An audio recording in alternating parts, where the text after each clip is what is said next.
All right, what's going on, everybody? Happy Father's Day weekend to you guys. It's kind of quiet on the racetrack, at least for NASCAR's standpoint. Only the Truck Series are going this weekend, and they're over at Knoxville, a dirt track.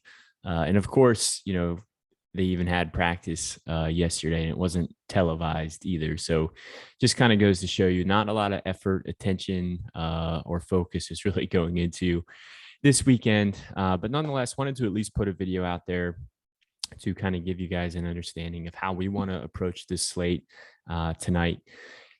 With it being a dirt track and the way that qualifying the format is and the times between the final heat races and the actual race, to be honest with you, I'm not sure if we'll be able to get, a final picks video out or even post a spreadsheet with interest levels, but at least want to go over this video of what we're really looking for. It's not going to have a, hey, we were going to play this guy over this guy, but it's going to be based off of how the qualifying races goes. These are the type of drivers, these are the type of plays that we want to focus on. So if you're looking for, give me just the picks, this isn't going to be the video for you, but if you want to know how we are going to find who those picks are, this would be a good video to hopefully try to point you in the right direction. So a couple of things we really want to go over here.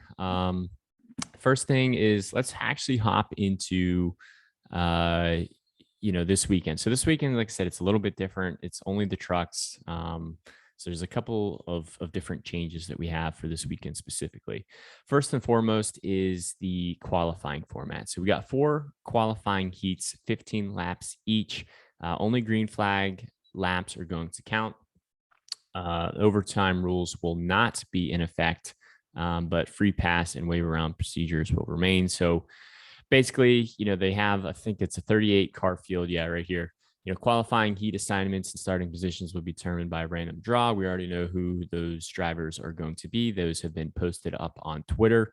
38 trucks are going to compete in these qualifying heat races. Only 36 trucks are actually going to make the field. So 2 drivers will be unfortunately going home. And based off of these heat races are really going to make or break, who we want to play, who we want to focus on. Yeah, you can dive into practice data, last night, yesterday, but for the most part, drivers were just trying to get a hang of the track, understand what was going on. And I don't necessarily think their practice times are going to be indicative of how they're going to run on Saturday night tonight, or how the race potentially may play out if we look at how it played out last year. But the big thing you really want to focus on is, the starting lineup for the actual race is going to be determined by a formula that is going to weigh the finishing position plus the number of positions gained during each heat race. So these drivers kind of have a random starting spot basically for their heat race today. If they finish first, I think they get 10 points, second, 9 points, so on and so forth. And then you also gain, kind of like DraftKings does, an additional place differential point for passing. So if you start third and you move your way up to first, you get 2 positive points towards your added on to your finishing position as well, but you don't get negative points. So you can only score positive points. So theoretically, if you start first and win the race, you might actually get outscored by a driver who maybe starts fourth and drives their way all the way up to second, because they're going to have some place differential points in there as well. So keep that in mind. Theoretically, the best driver or the fastest driver might not necessarily win their heat race, or the end results of what that starting lineup might not tell the full story. So that's why it's really important to try to, if you have the time, to try to watch the heat races tonight. They're pretty quick. Really focus on each individual heat race and maybe write down maybe 1 to 2 drivers from that heat race who looked fast, who were able to pass drivers, who maybe they were pulling away from the field. These are going to be the drivers we really want to focus on and target when it comes to the main race later tonight. And those drivers that we want to target are most likely going to be, who's the lap leader going to be? Ideally, we probably want, definitely 1, maybe potentially 2, depending on how aggressive you want to get, of, hey, I want to just get 1 or 2 drivers in my lineup who I know are going to have a fast truck, who I know are going to be running up front, and hopefully will be that lap leader. And then I want to stack that driver with maybe place differential plays or drivers who had issues in their heat races who I know are going to be able to advance their position. At that point, you're almost treating it a little bit like a super speedway race, really just trying to focus on those place differential points in the back, because we know there's going to be a lot of cautions. We know there's going to be a lot of wrecks, and a lot of this race is probably going to be run under yellow. So ideally, you have the driver who is leading. They just clock off laps led under the caution laps, and then you're stacking that, stacking your lineup with, other drivers in the field who can score you positive place differential points and give you kind of finishing potential points as well. Very similar to kind of like the heat races are scored out. So for whatever reason, if there's a tie, it's going to go to team owner points to get to determine the lineup. So once we actually know the final lineup, we'll be able to kind of build our lines, but there's a really tight window. There's only like an hour in between that. So that's why it's going to be kind of difficult for us to either record a video and get it out there. It's not going to be live. There isn't going to be enough people probably watch it to make it worth it. And B, maybe we'll be able to get a final just interest levels, but even that's going to be difficult. I know it's usually Brandon Cruz usually has a live show. I'm not sure if he's going live tonight or not, but it might not be a bad idea after the heat races to hop over on his channel, catch his live. So he'll probably be going over some of the picks that, will probably be similar, high on as well. If I'm not sure kind of how he's approaching the race, but that's kind of how we want to approach it. Other thing to keep in mind too is pit stop. So teams are really only allowed to change tires or add fuel only during the stage breaks. So there's going to be 2 stage breaks, I think at lap 45 or 90 or something like that. I think it's 150 laps total. So, right down here, lap 40 and lap 90 are going to be the scheduled pit stops, it sounds like. But they're non-competitive pit stops. So you pull in, I think you have 3 minutes to, work on the car, adjust it, tires, fuel, all that fun stuff, but you can't actually advance your position. So the only way you can advance your position is by actually passing people on the track.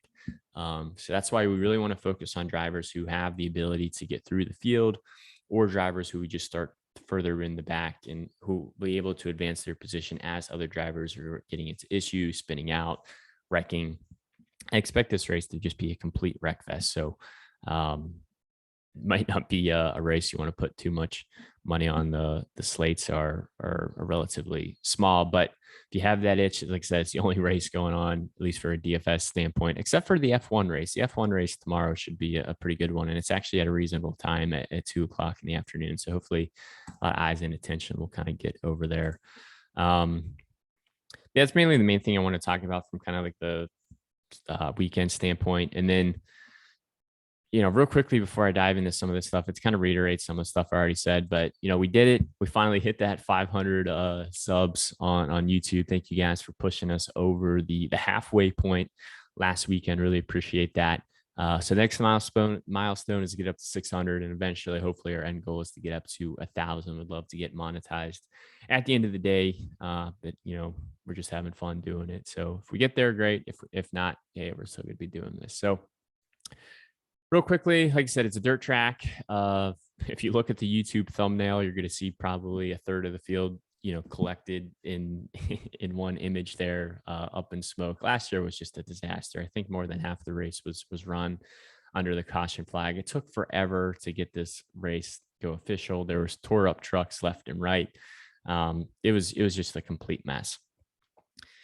And to be honest, I don't know if it's going to be as bad this year, but I don't think it's going to really be that much better. So you almost want to treat it like a super speedway race when you really want to focus on place differential. I don't really care about salary. I don't really care about who that driver is. I don't really care about the equipment that they're in.